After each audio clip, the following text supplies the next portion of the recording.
Ok, bonjour, bienvenue. Aujourd'hui, c'est le mercredi 24 février. Donc, les objectifs pour aujourd'hui, c'est d'écrire une pièce, d'écrire une chambre ou bien une autre pièce, peut-être la cuisine, je ne sais pas. Et puis, utiliser les prépositions. Donc, où est le petit prince? Il est dans le lit. Mais aussi, peut-être où est le lit? Le lit est entre les deux portes. Le lit est devant la table, quelque chose comme ça. On va commencer avec un échauffement et puis on va suivre avec des pièces et une activité dans votre activity packet. Hein. Et puis ma cuisine est, on va voir comment décrire.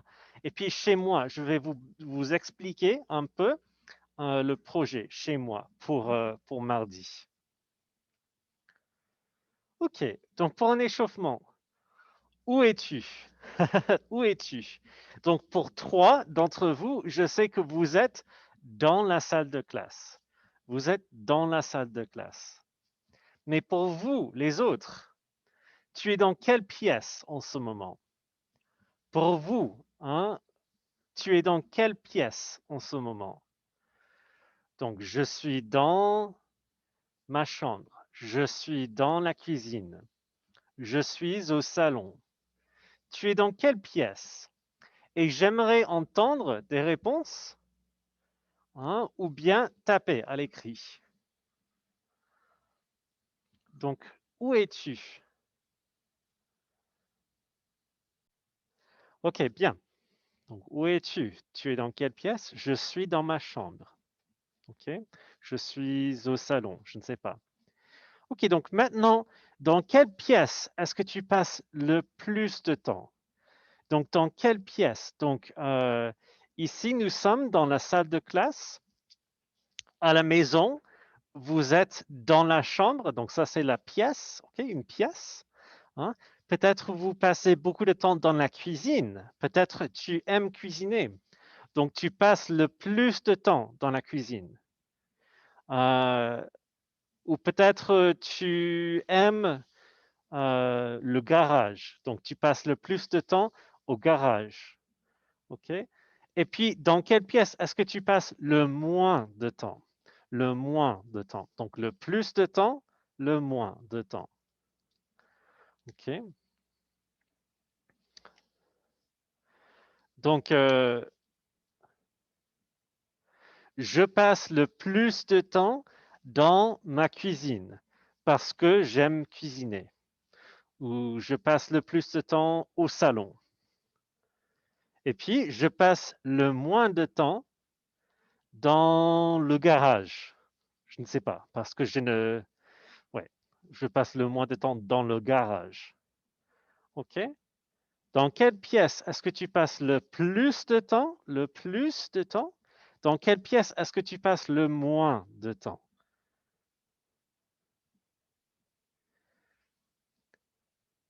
OK, donc maintenant faisons une petite activité avec le Activity Workbook, your Activity Workbook. OK? Hop,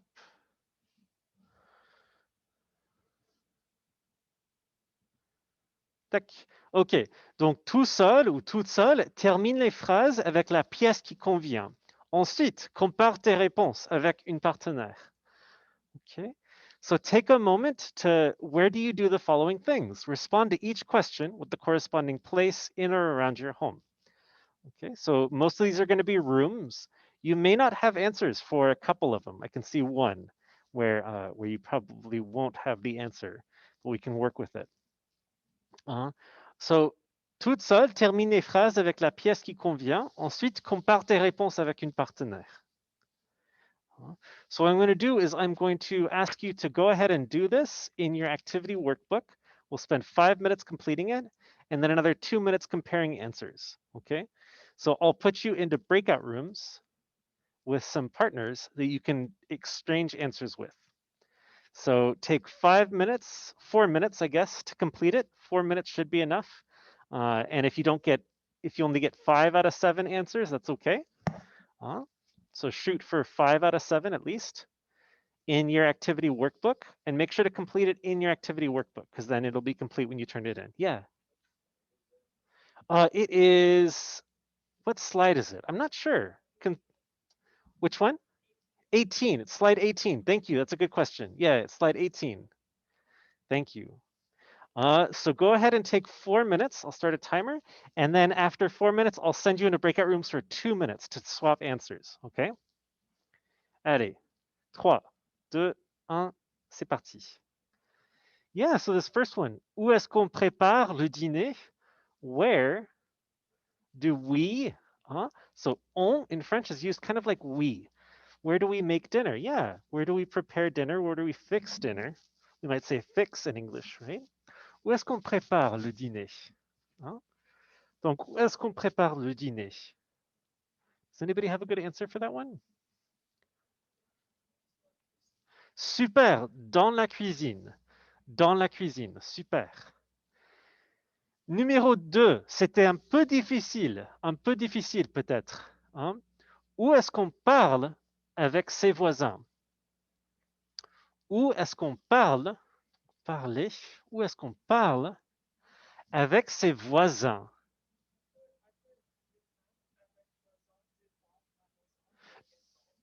Parfait, c'est parfait. Hein, il y a une réponse ici. Je parle avec mes voisins devant la maison. And I didn't expect you to know this one necessarily. I expected you to know all the words except for voisin. I don't think we've seen voisin.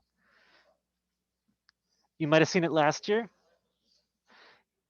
A few people got it. Neighbor. Where do you talk with your neighbors? Donc, devant la maison, c'est très bien. In front of our house. D'autres réponses? Were there other answers for that one?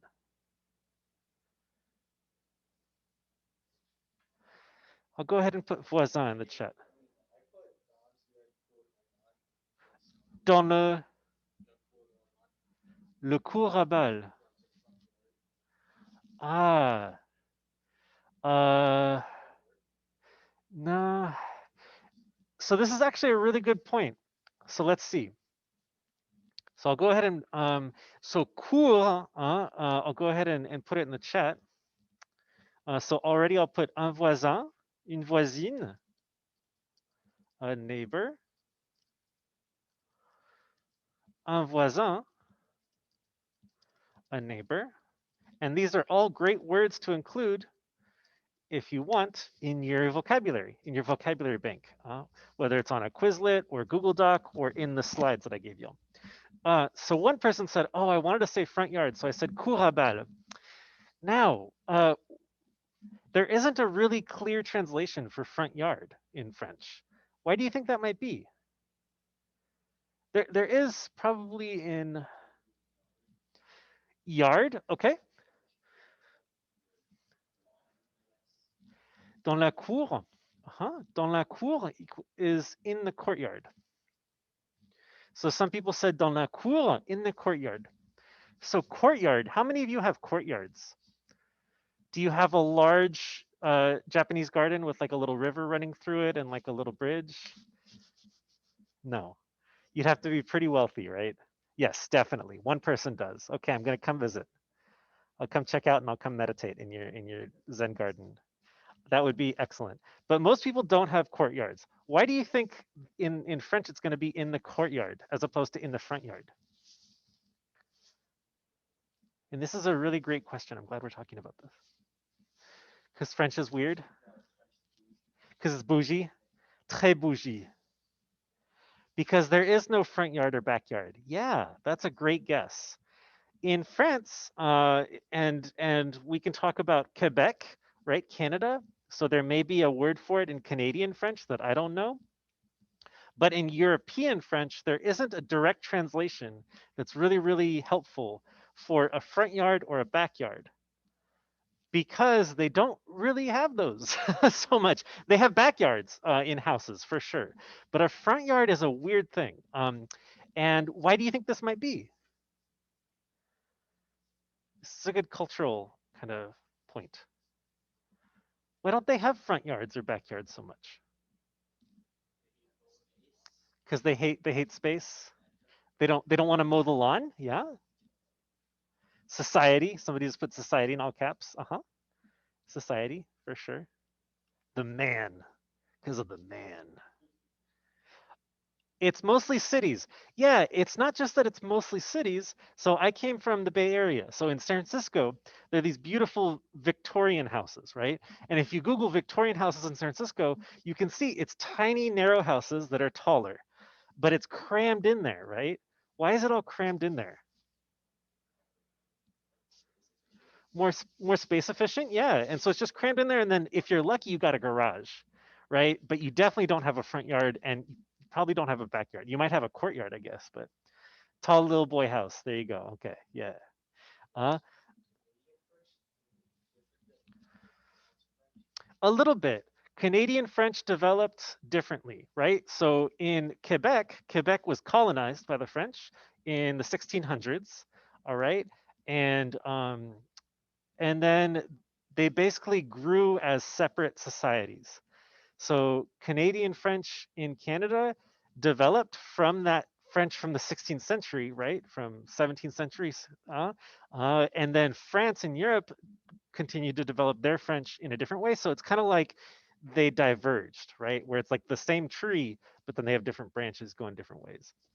Um, but the reason I brought up Canadian French was because in Canada, in North America, it was settled, it was colonized in the 16th, 17th century.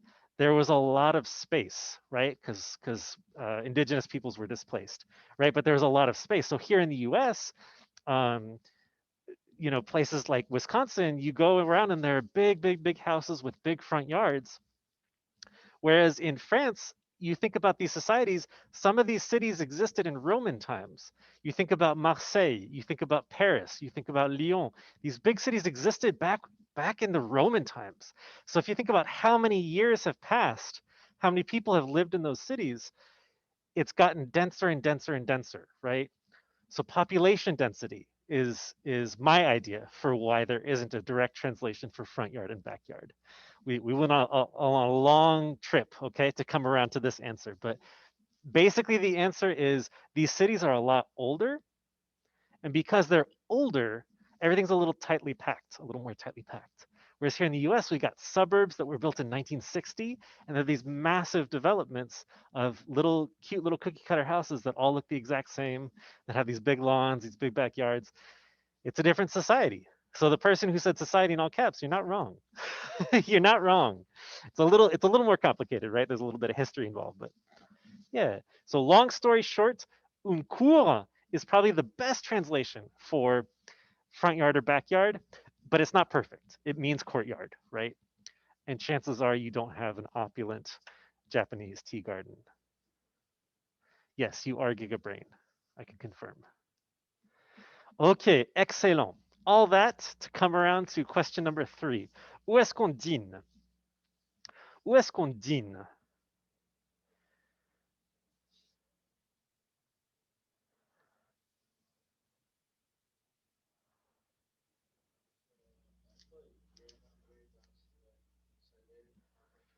Super, je mange dans la salle à manger. Super, je mange dans la salle à manger. Hein? Dîner, dîner, we have le dîner, dinner, or to dine, the verb to dine. Where do you dine? Where do you eat food, I guess? Yes.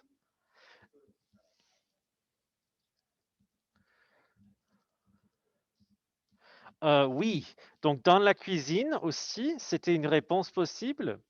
Dans la cuisine, where you prepare the food, you also eat. Dans la salle à manger. I asked the folks here, what do you think that means? And it's salle, so room for eating. So you got the eating room and the living room, the dining room and the living room. So a dining room, a lot of families here do who maybe give me a party popper if you regularly eat dinner in the dining room.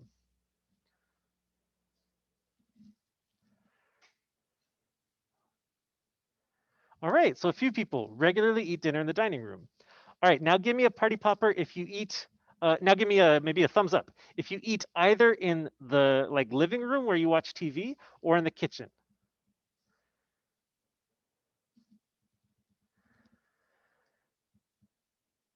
All right, about 3 people. I'll add myself to that list because we don't eat in the dining room super frequently. Okay. So it's about 50-50. So eating where you eat, right? And so some people, for me, if we eat in the dining room, it might be because we have guests, right? I associate with a more formal space where you're sitting down, you're having a meal, you're enjoying it. Whereas the kitchen or the living room, it's like, oh yeah, we'll just watch a show, or oh, we're in a hurry, let's just eat it. Uh-huh. Somebody said the dining room is only really for guests and special occasions. Yeah. Whereas in France, people may eat in the kitchen or people may eat in the living room while they watch TV. That's a thing. It's a little bit less culturally acceptable, right? The norm is more to eat in the dining room. And so that comes back to kind of what we were talking about, like, oh, well, when do we eat in the dining room? Oh, for guests and special occasions, because it takes a little extra time. Whereas, okay, I'm eating in the kitchen, I'm eating in the living room just because we got to keep moving, we got to finish the meal and move on to the next thing. In France, meals are a little bit more established. They got a little bit more weight to them.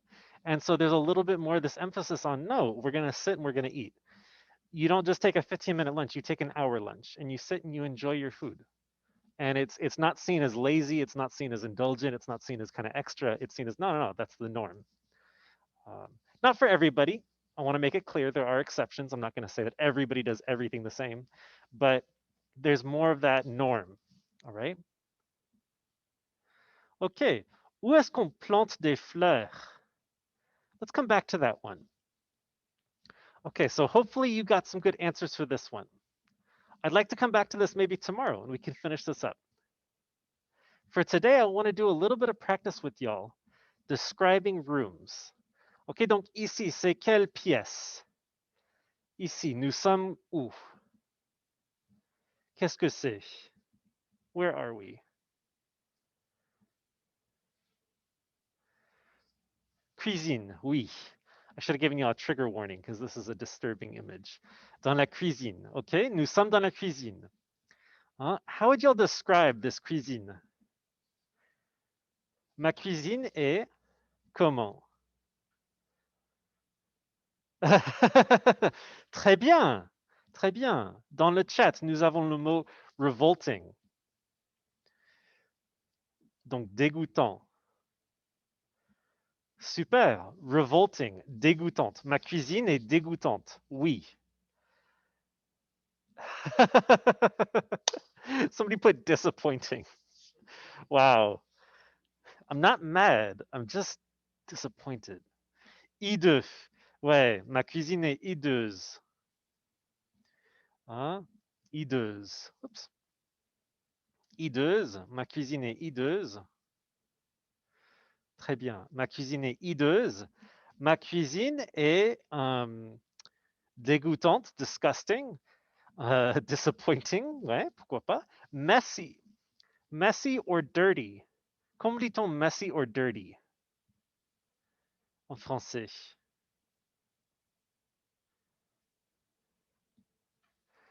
Ma cuisine est sale. Okay, I would say sale, dirty. Messy is going to be a little different. Okay, désorganisé, quelque chose comme ça. Ok, ma cuisine est sale.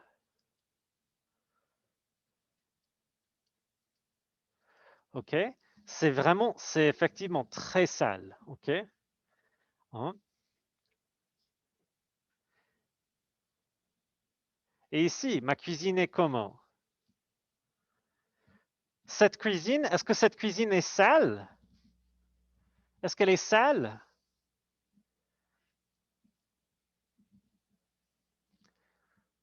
Faites le pouce si c'est oui, cette cuisine est sale, ou faites le wow si ce n'est pas sale. Okay, so give me a reaction. Thumbs up for yes, it is dirty, or wow for it is not dirty.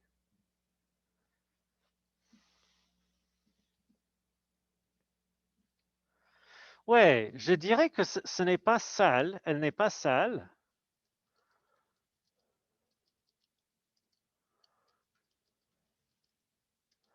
Cette cuisine est propre. Cette cuisine est propre. Huh? It's clean. It looks clean. But there's something that's off, right? Do you remember the word for this? When there's not a lot of light. Ma cuisine est comment? Oui, super. Ma cuisine est sombre. Ma cuisine est sombre. Dim, dark. Okay.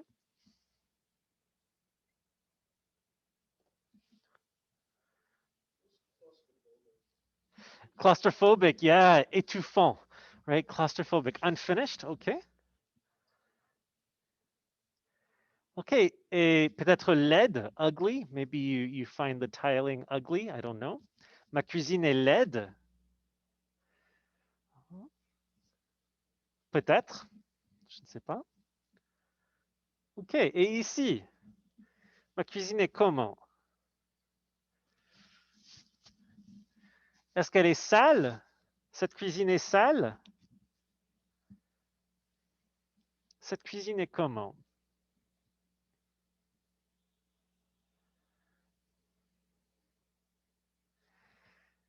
Ma cuisine est sale? Oui ou non?